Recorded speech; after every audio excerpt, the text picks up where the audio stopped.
Hello everyone, student corner চ্যানেলে তোমাদের সকলকে স্বাগত জানাই।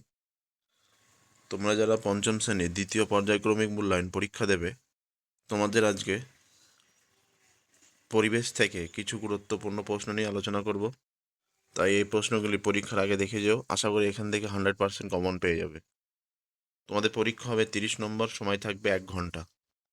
প্রথমে দেখো, এক কথায় উত্তর দাও যে কোনো 4টি, প্রত্যেকটির মান 1 করে। প্রথম প্রথম প্রশ্ন, সান্দাকফু পর্বতের উচ্চতা 3630 মিটার। পরের প্রশ্ন, বঙ্গভঙ্গ আন্দোলন কবে হয়েছিল? 1905 খ্রিস্টাব্দে। পরের প্রশ্ন দেখো, বোটানিক্যাল গার্ডেন কোন জেলায় অবস্থিত? হাওড়া। পরের প্রশ্ন, রয়্যাল বেঙ্গল টাইগার কোন বনে থাকে? সুন্দরবন। ধান সঞ্চয় করে রাখার ঘরকে কি বলে? গোলা। এবার 2 নম্বর দাগে শূন্যস্থান পূরণ করো যে কোনো 4টে। প্রথম প্রশ্ন, কয়লা হলো এক প্রকার খনিজ সম্পদ। হারভেস্টার হলো ধান কাটা ও ঝাড়ার আধুনিক যন্ত্র। পরের প্রশ্ন, চা ভালো হয় পার্বত্য অঞ্চলে। পরের প্রশ্ন, টেরাকোটা কাজের জন্য বিখ্যাত বাঁকুড়া। যে গাছের শ্বাসমূল দেখা যায় তাকে ম্যানগ্রোভ বলে। এবার ডান স্তম্ভের সঙ্গে বাম স্তম্ভ মেলাও। দেখো, অস্ত্রাগার লুণ্ঠন 1930। History of Hindu chemistry Acharya Prafulla Chandra Ray. Forward Bloc Netaji Subhas Chandra Bose. Indian Statistical Institute Prasanta Chandra Mahalanobis. দেখো পরের দাগে,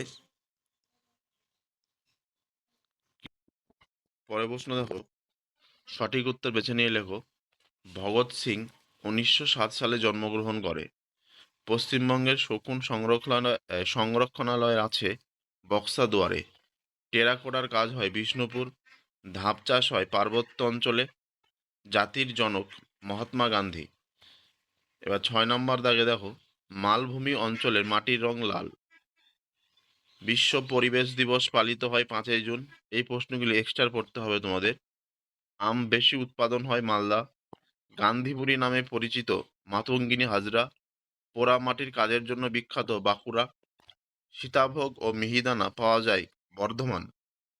পরের প্রশ্ন, নোনা জলের মাছ ইলিশ বঙ্গভঙ্গ হয় কবে? 1905 খ্রিস্টাব্দে। পরের প্রশ্ন, ট্রয় ট্রেন কোথায় দেখা যায়? দার্জিলিং। এবার 5 নম্বর দাগে নিচের প্রশ্নগুলি উত্তর দাও যে কোনো 2টি।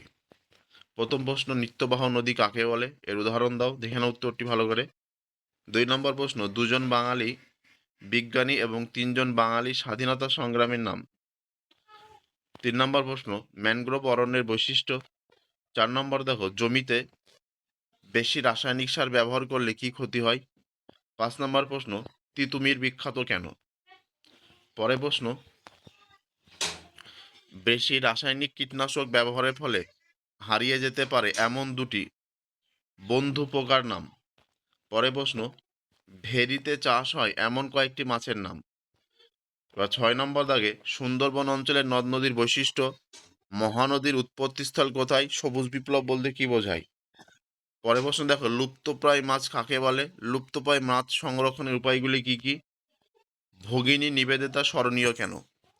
এই ছিল তোমাদের প্রশ্ন। এই প্রশ্নগুলি পরীক্ষার আগে ভালো করে দেখে যেও এখন থেকে। আশা করি এখান থেকে 100% কমন পেয়ে যাবে। আর ভিডিওটি ভালো লেগে থাকলে অবশ্যই লাইক কমেন্ট শেয়ার করবে। চ্যানেলে নতুন হয়ে থাকলে অবশ্যই চ্যানেলটি সাবস্ক্রাইব করবে। ধন্যবাদ।